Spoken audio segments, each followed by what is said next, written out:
Welcome to the Mission Matters.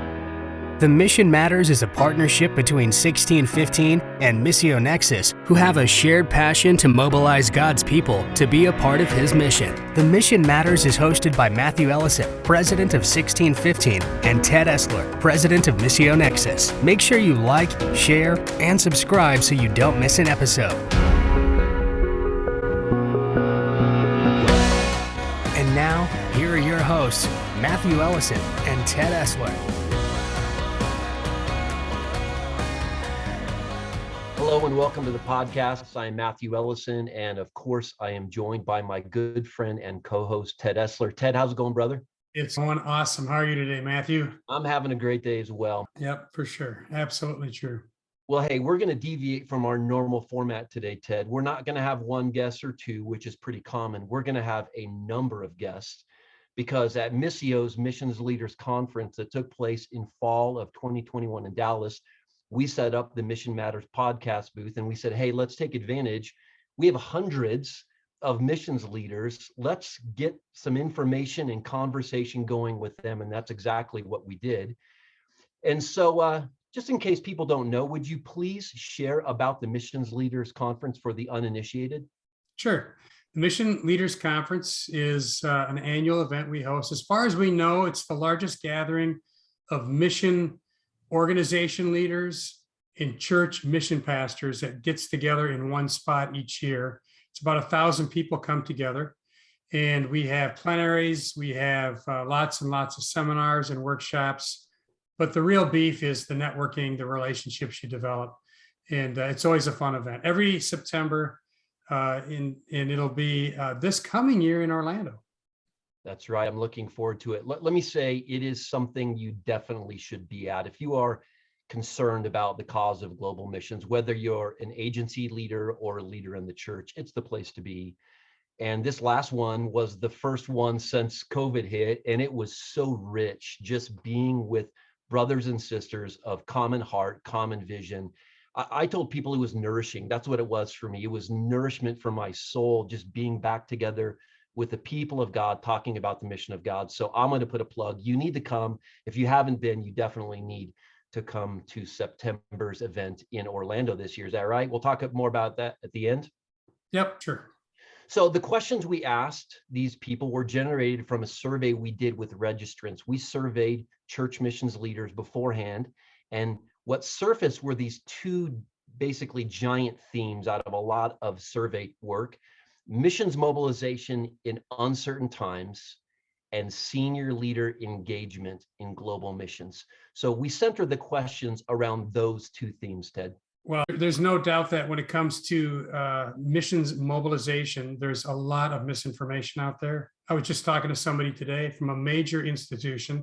If I said the name, all listeners would know it, about the number of missionaries out from the United States and what the status of mobilization is. And they were shocked to find out how large the number was, but also that there continues to be ongoing missionary mobilization at all, let alone at the levels that we've seen.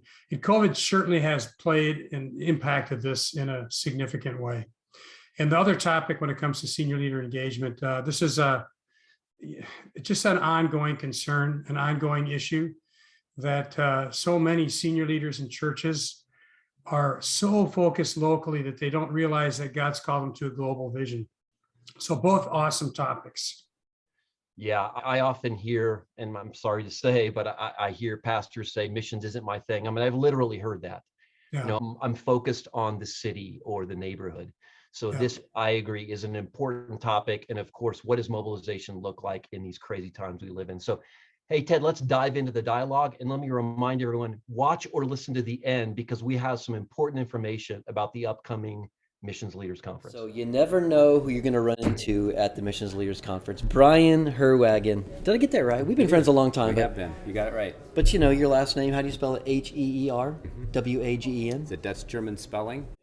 Sounds German, apparently looks Dutch. All right, all right. You know that the Dutch put all the consonants together. What is up with that? A lot of E's. A lot of consonants together. A lot of vowels too, you're right. Yep. Okay. So listen, appreciate you stopping by. And as you know, we're doing some recording here about big issues facing missions right now. So you run a missions organization, SOE, Standards of Excellence. what do you think one of the biggest missions issues is right now today?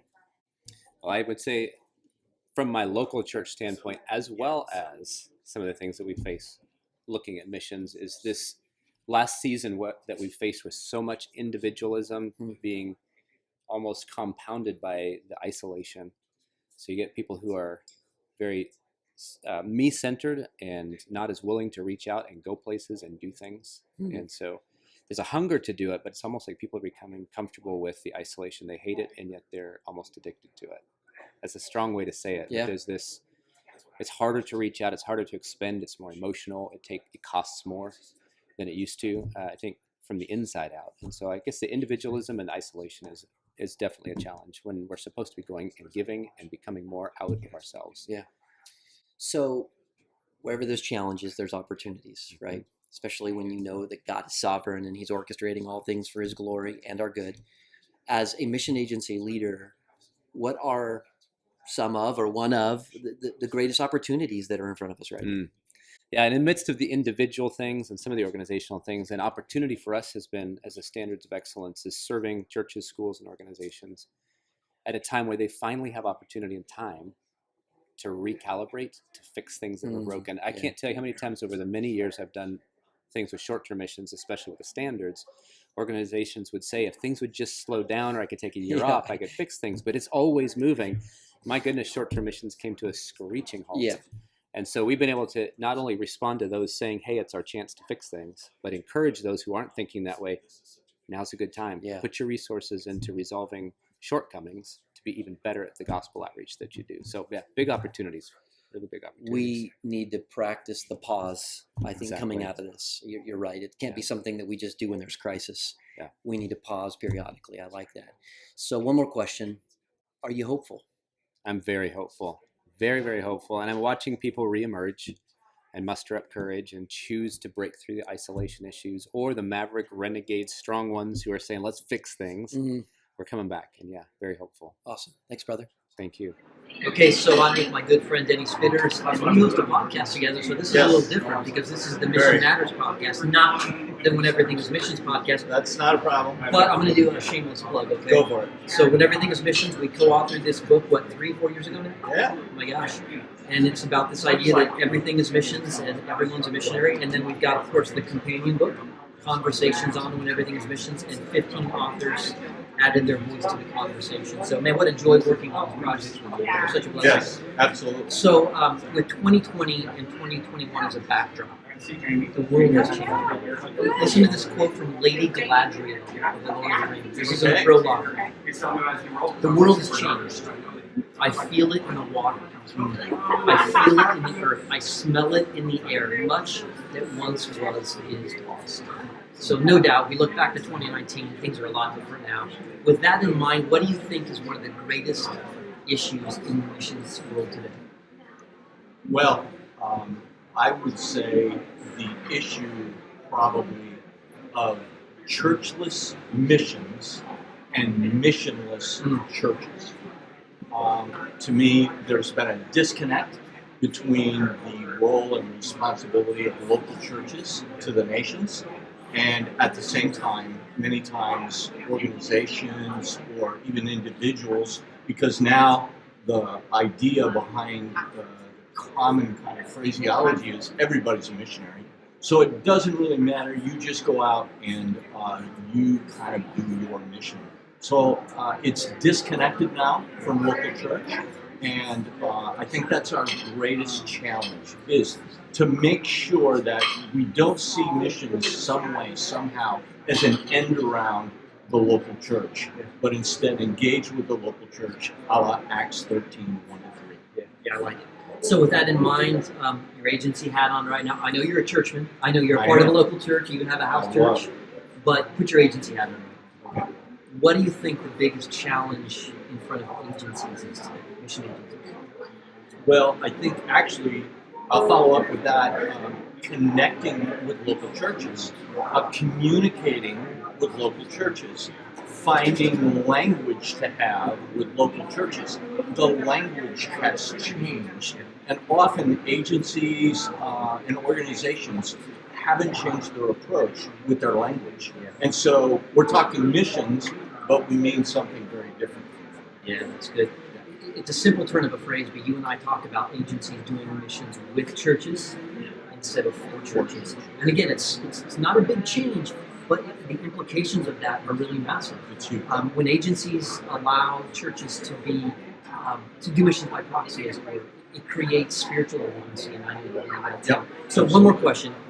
What is the greatest missions opportunity today in front of mission agencies? Well, I think actually connecting to these churches is not only an issue, but it's the greatest opportunity. And I think that there is a remnant of churches that God is raising up who are saying, yes, we want to do this work. Let's partner together. Let's figure a way that we can grow into this, we can learn, and we can send people to the nations. Think of this.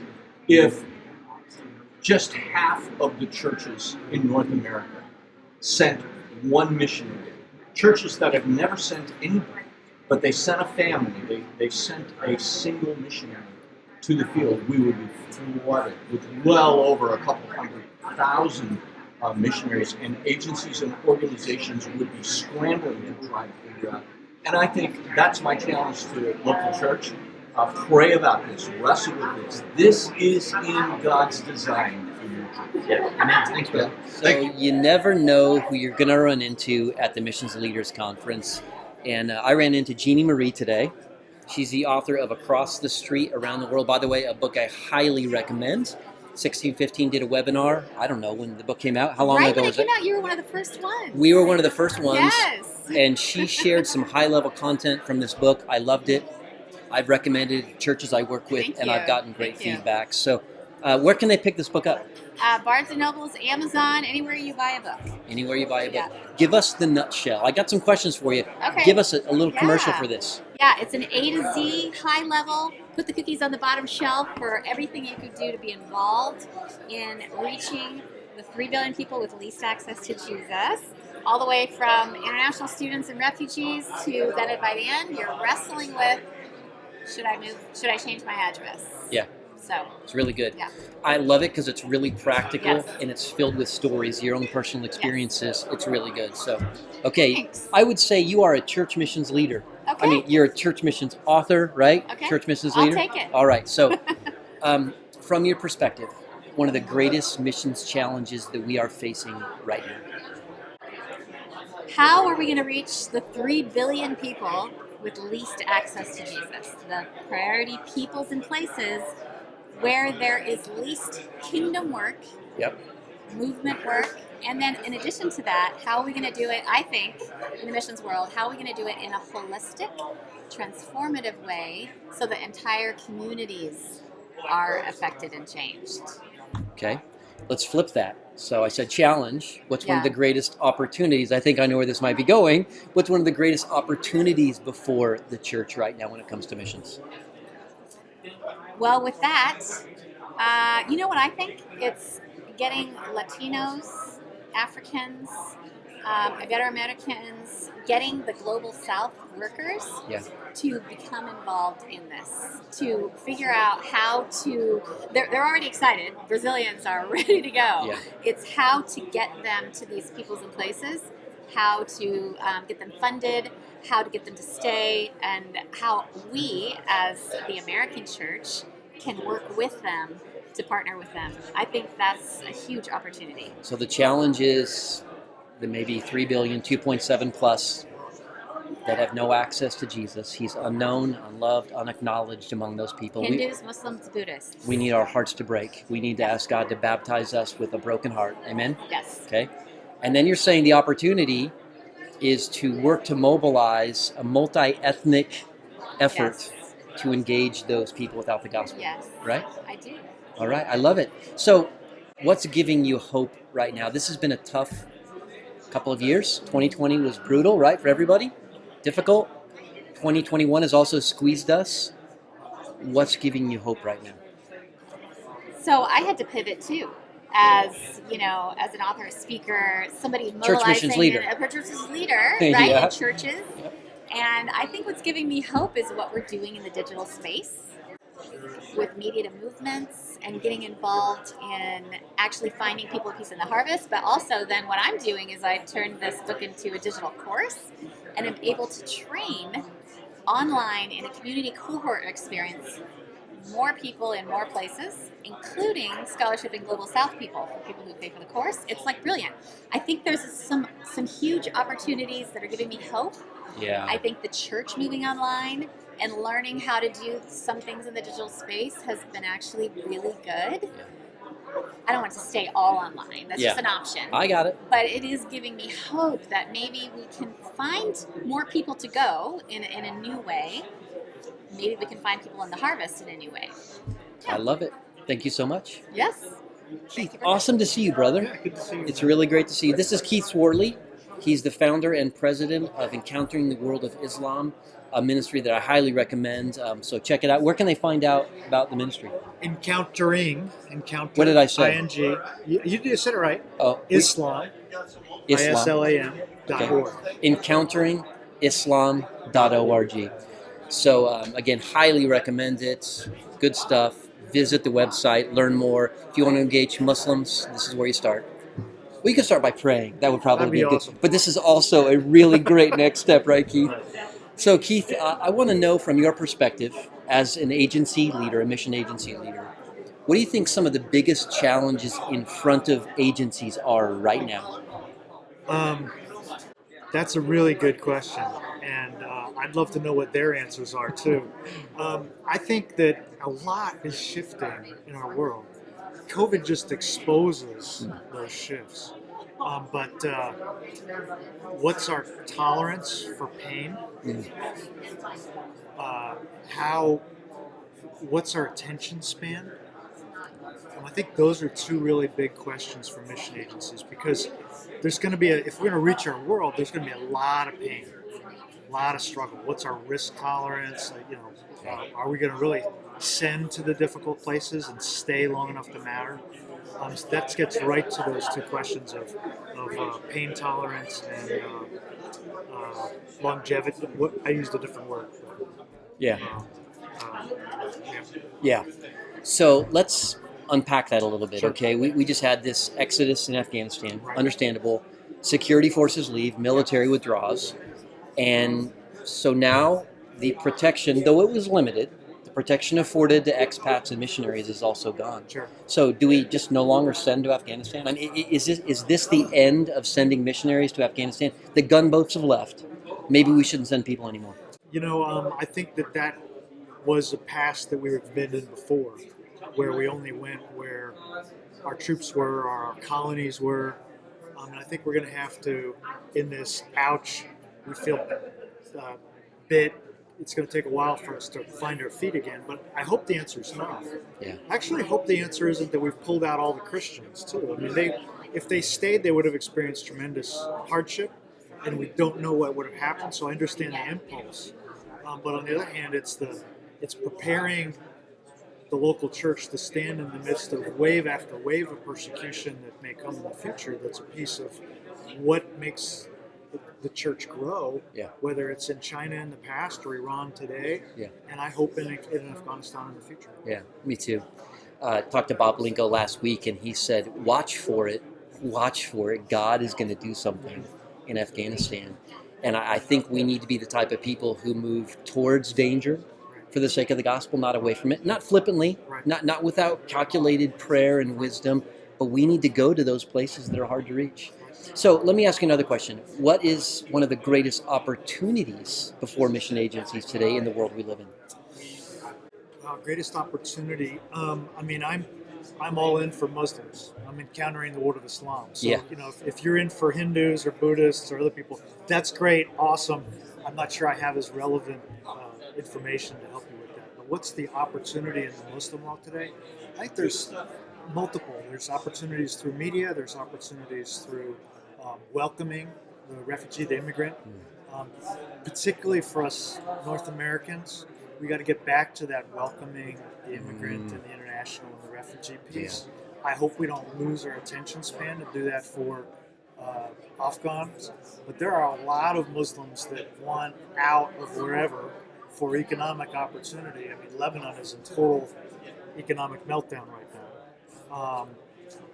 So we have an opportunity to welcome, to employ as well.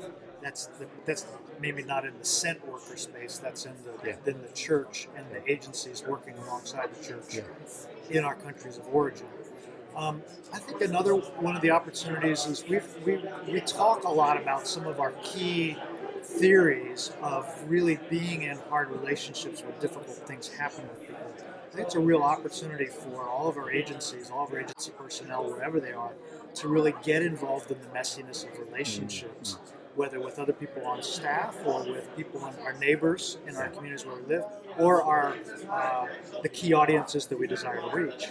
And I think that that's still aspirational in many senses for mission agencies, and we got to keep pushing on that.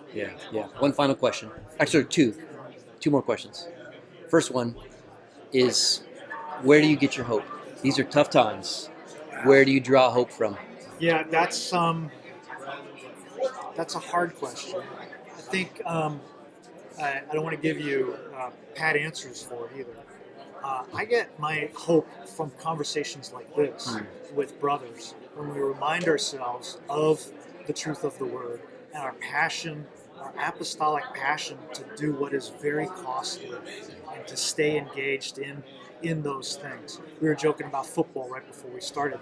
We can get passionate about our fantasy football leagues more so than we can get passionate about the unchanging nature of his purpose. And so I think that is a piece of what I attach my passion to, but it comes through hanging out with you or hanging out with other mission leaders or hanging out with other people who are thinking about the lost, that fills it up again in me and gives me passion. I love that. This is a means of grace, relationships, the body of Christ, the community of believers. It's a means of God's grace that we impart life to each other. I love it, brother. I always love when I see you. I do have one final question that seems really trivial after this. You get 3 wishes. This is your 4th. Well, it seems really trivial after this deep conversation about suffering, theology of risk, but can the Eagles do it this year? Can the Eagles do it? I hope we do it to a number of other NFC East teams on our way, whether we actually get over that line or not. I want to see some other NFC East teams go down under the Eagles, and then I'll be okay with what happens with the rest of the season. I'm with you. Fly, Eagle, fly. Okay, I'm with Larry Hanson, a good friend of mine. Larry is the missions pastor at Calvary Murrieta, a church that I had the privilege of coming alongside a couple of years ago, helping you clarify missions vision. And man, I just got to tell you, the relationship that was born of our time together is precious to me. You know, I feel the same way. It's interesting because we, at the kind of staff leadership level, we talk about you a lot and that special time that we had together. And it's really not just with the missions, but with our church and even out to our school has really formed just a kind of a long-lasting bond, a lifetime. We consider you family. You're a brother, whether you realize it or not. Brother, I feel like family. When I'm on site there, it's a gift. Like, wow, God, I'm a part of your work in and through this church. That Acts 13 season that we spent together, seeking God in the upper room there, praying, and what came out of it was compelling vision. Man, I wish we could talk, but you're in some places in the world we can't talk about much right now. But you're going to the hard places, and so, man, you have my prayers. I'm so excited about what God is doing, again, in and through Calvary Murrieta. But let's talk about some things that are relevant for the day. These are tough times. We've been through a crazy 2020. 2021 is 3/4 over, and I want to know, as a church missions leader, a leader in a local church, what do you believe one of the greatest challenges that churches are facing in missions today is? You know what, I really have thought about this quite a bit, and it's this idea of that next generation. So, you know, we had people in the queue ready to go, ready to learn. So they're praying with us and they're getting education, and we're trying to help them move to that next step.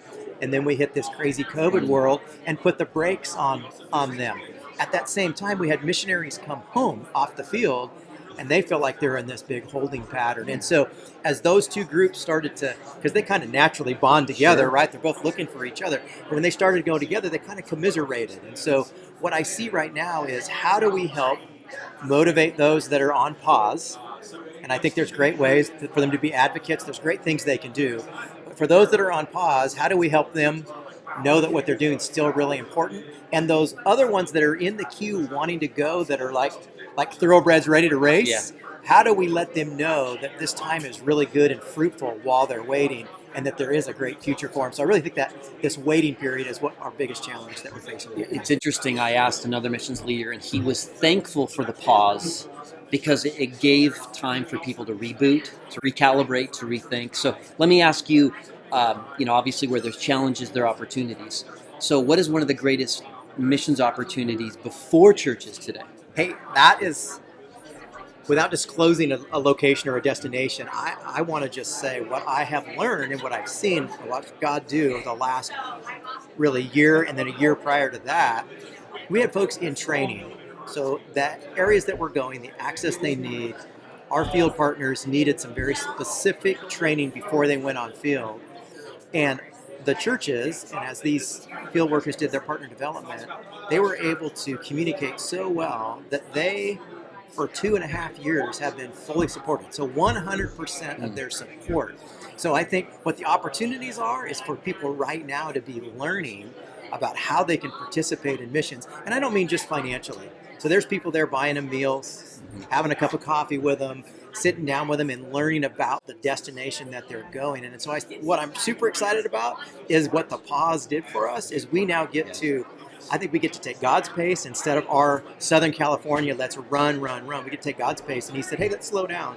Let's communicate well. And we're going to bring a lot more people along with us. And that's what we're doing. Yeah. Super excited about that. So I imagine there's probably some missions pastors watching this that do not have your environment in their church. They don't have a senior pastor that's bought in. They don't have cohesive vision.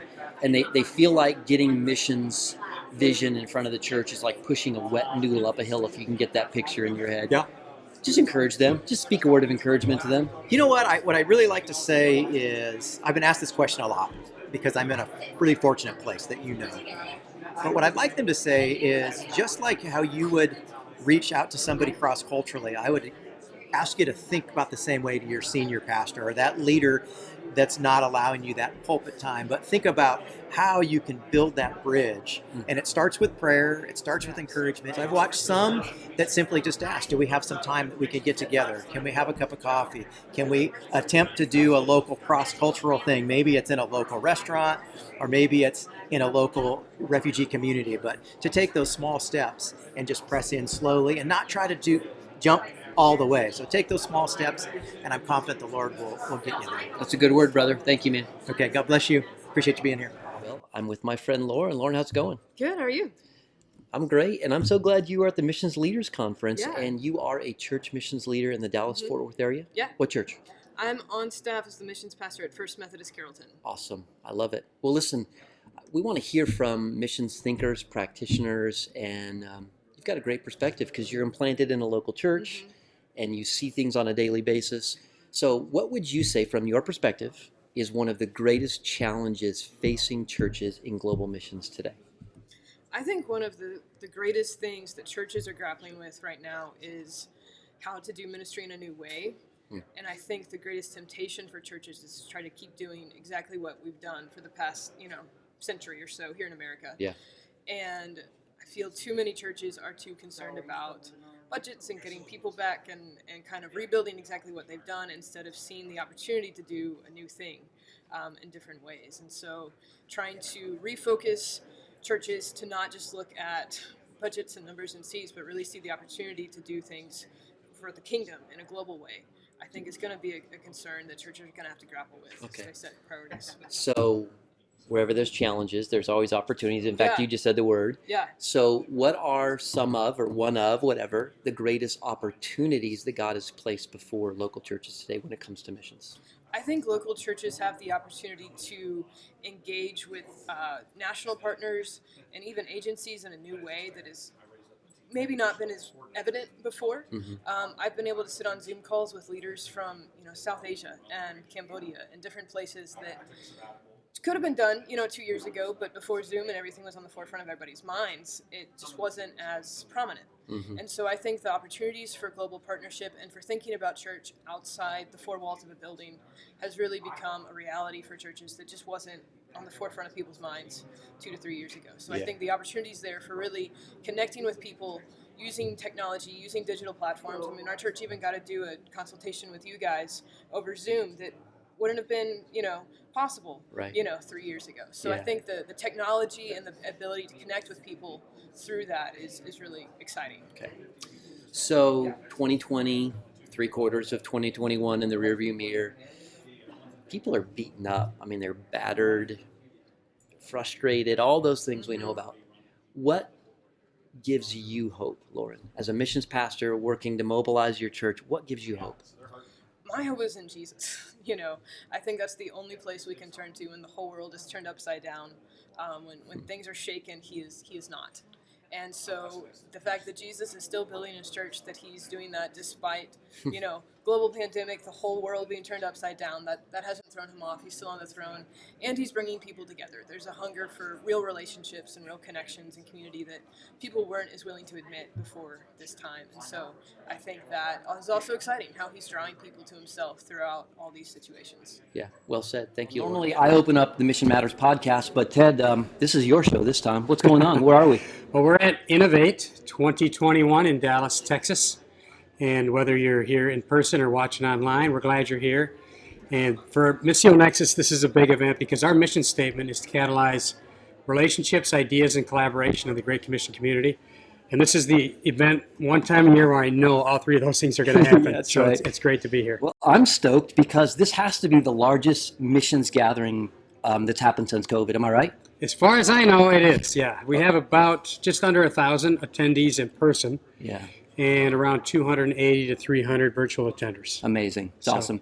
So listen, we're going to be recording the Mission Matters podcast here at the MLC, a few episodes. So if you catch this on Missio's feed or 1615's feed, come visit the Mission Matters podcast booth. We're going to be talking about missions mobilization today. Obviously, the world has changed drastically since 2019. We want to talk about that. So if you're a missions leader with an agency or a church, come visit the booth. And then we're also going to talk about how do we get senior pastors more engaged in global missions. So again, if you're a church missions leader, come visit us. We want to hear from you. So Ted, you're going to be live in just a few minutes here, right? Yeah. Less than an hour? It's about an hour from now, yep. Opening session. So man, may God use you. May you speak his very words. And we'll see you here at the booth. Thank you. So I'm with my good friend Robert Mullen with Partners International. Is that right? That's right. Great to see you, Matthew. Good to see you, brother. Hey, listen, we're at the Missions Leaders Conference, and we're taking advantage of this captive audience of leading missions thinkers and practitioners. I'm going to put you in that category. I was going to say, who's going to talk today? Leading missions thinker practitioner. So George Murray, here's his quote. When it comes to missions in the church, the pastor either holds the key to the front door or he holds the padlock. So how does that quote hit you, brother? Well, as a former missions pastor and senior pastor, it hits me right in the heart. Okay. To understand that is actually the case, and also to talk to so many pastors who want to be that key, who want to unlock that door, but aren't sure how to do it. They have so many responsibilities and so many things on their platter. Pastoring a church is really hard. Trying to do it in the midst of a pandemic is doubly hard. And so my heart just goes out and pray for pastors who have that key role in ensuring their churches are fulfilling all the Great Commission. I appreciate you bringing that up. I think we have expectations of our pastors that are not biblical. Right. We expect way too much of them. They're performing responsibilities that we don't see laid out in Scripture. They're trying to do everything. And I think that's really important. So this seems like a critical question, but I want to get a response from you. In your interaction with churches on a scale of 1 to 10, do you find that it is rare or common for a pastor to be a champion for missions? Yeah. You know what? Over the past few years, I've interacted with a lot of pastors, a lot of missions chairs, a lot of people in the pews that really, really want to see a greater global missions impact coming out of their church. And I would say on a scale of 1 to 10, maybe generously, maybe 4 or 5. Okay. Just because of what we talked about.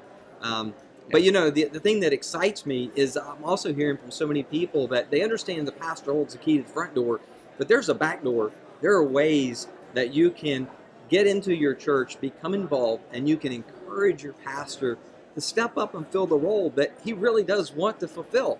He's just not quite sure how to do it. Okay, so let me key off that.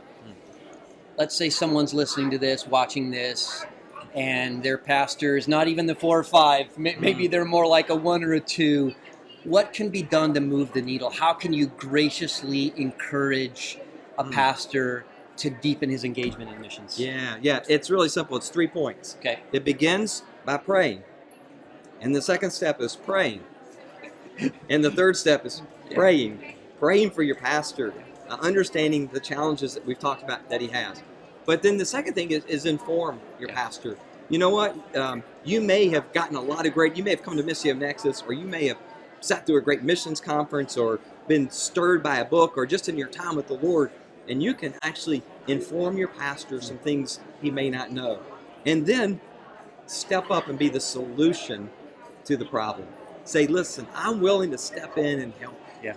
I'm just asking for the opportunity to come alongside and help us as a church take the next step. Don't lay out the 10-year plan. Just give them the next step that they can take. I like that. That's important. I think oftentimes pastors are approached by someone who's frustrated about something. They're pointing out a problem, but they don't bring a solution. I'm going to add one more piece to what you just said, and that is, I think if you are passionate about missions, and I know you'll resonate with this, wear your convictions with brokenness and tears. Yes. If you have a haughty spirit and you're condescending, you're going to turn your pastor off. But if he knows you love the Lord and you've got a broken heart for the nations, he's going to listen. Right? Amen. Amen. Thanks, brother. All right. Thanks. Right, look who I found, my friend Ron Nelson, president of Sowing Seeds of Joy. Ron, so good to see you, my friend. Same here. Same here, Matthew. So we're at the MLC. We're interviewing missions leaders, thinkers, practitioners, and you're on the spot right now. So I want to know from your perspective, Ron, what is one of the greatest missions challenges facing us right now today? Wow. As you posed that question, immediately what came to my mind was this idea and concept of partnership, true and authentic partnership. I mean, there are mission agencies, churches, they're doing things together, but I think we drop the ball a lot of times when we're truly not invested totally. And that's not only talking about money, talking about time, talents, treasures, yes, but true and authentic partnership to the point that you build relationship that's eternal, relationship that lasts. Through the ups and downs, whatever the case may be, you're together in this thing. Yeah. And there's no competition. There's true collaboration. Yeah. So you said authentic partnership. Let me kind of pull on that a little bit. We throw the word partnership around a lot. And it means very little for a lot of people. Yes. What would be the characteristics to you of an authentic partnership? Some of the main ingredients they would say that's authentic.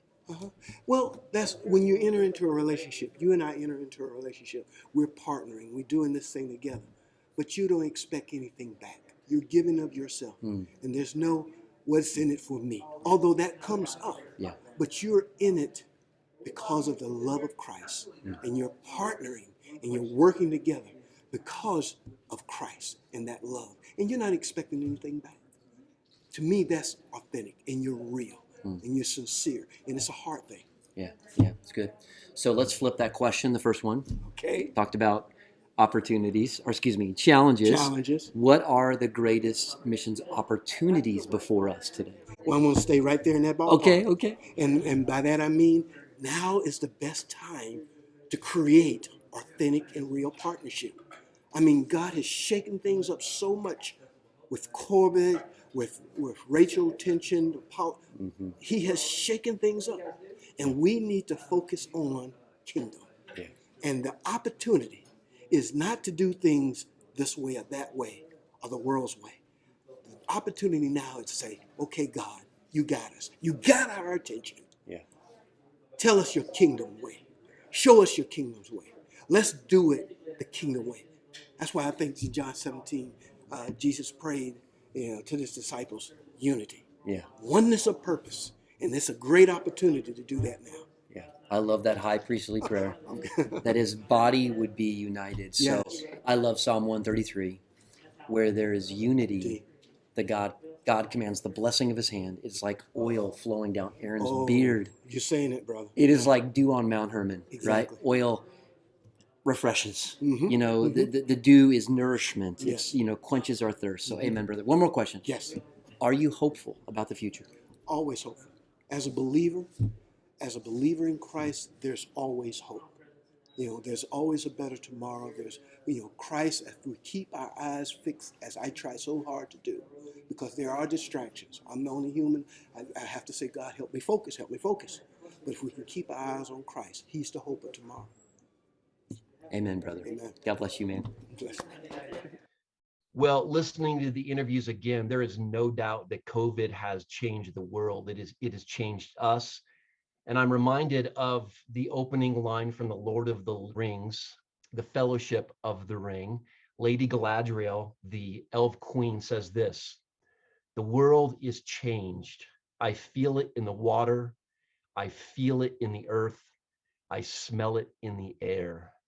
And there's no doubt the world has changed, but our mission has not. It's the same mission, and the certainty of its fulfillment has not changed. So these are difficult times, but also exciting times here. So Ted, why don't you introduce something you like at this point, that special portion of the show where you surface something you like? Well, I'm going to give you two. Okay, the first one will be kind of quick, but because you just quoted from the Lord of the Rings, I'm reading the book Bandersnatch right now. And it's about the Inklings. The Inklings were a group of about 19 writers who gathered and basically critiqued each other's works. And of course, the two most famous Inklings are Tolkien and Lewis. And what I learned in that book is that basically every paragraph of The Lord of the Rings was reviewed by the Inklings, critiqued, edited, changed, and relaunched in the form that we have it in today. And it's very eye-opening about how creative processes in groups can work when the group is got the right combination of critique and support. So that's the first thing I like. That's kind of for free because you mentioned that quote. But I was going to mention to you one thing I like, happens every year. We have been hearing interviews from it. That's the Mission Leaders Conference. But next year, there's going to be a unique twist on the Mission Leaders Conference. For many years, people have said to us, why don't you do some sort of national event aimed at church mission leaders, mission pastors? And so in this next edition of the annual conference for Missio Nexus, the Church Mission Leaders Conference, we're co-locating and co-hosting another conference, which is going to be the National Church Mission Leaders Conference. Now, Matthew, we use the phrase church mission leader instead of missions pastor exclusively because many women are leading the missions efforts in their churches, and churches often don't want to give them the name pastor and stand in no judgment of that. But we want to make sure that women who are leading the church missions effort at their local church know that they're every bit as invited to participate in this event as a missions pastor who has that title, missions pastor. So this is hopefully going to be an event that we grow from year to year and becomes kind of a marker on everybody's calendar. I know that the fall isn't always the best time for church leaders to have a conference or an event, but our research has shown that more church leaders attend conferences in the fall than any other time of the year. So we're hopeful that we're in the right spot. And because we're co-hosting it, we're going to share plenaries with the Church Mission Leaders Conference, and we're going to separate out the breakouts in the workshops, and you'll be able to network with your peers in that environment. So that's something I'm hopefully going to like. It's going to be a lot of extra work, so I might not like it too much come August, but right now we're really looking forward to it, and we think it's going to be a very key and kind of marquee future event. Well, I'm going to be there. I should say, Lord willing, as the book of James says. I don't know what tomorrow holds, but I'm planning on being there, Ted, if all goes well. So I hope if you're watching this or listening to the podcast that you will join us there. I've heard it said that a change of place and pace often leads to a change in perspective. And so please come. It's a great event. I really hope when people hear this, they really think, man, that's something I'm going to be at. Mark it on your calendar now. Tickets, I think, will go on sale in March. And if you follow our stream, we'll be talking about it. So give it a thought. And Matthew, can I just say your team did a great job on those interviews, capturing all that information, talking to all those people, and just hats off to you and your team. Thanks, Ted. It's a pleasure and an honor to swing swords with you, brother. God bless. Ciao. Before you go, would you visit our hosts' websites? There you will find a wealth of interesting and challenging information about the state of the Great Commission. They are 1615.org and missionexus.org. If you enjoyed today's episode, please like, share, and subscribe so you don't miss one. Mission Matters is presented through a partnership between 1615 Missions Coaching and Missio Nexus.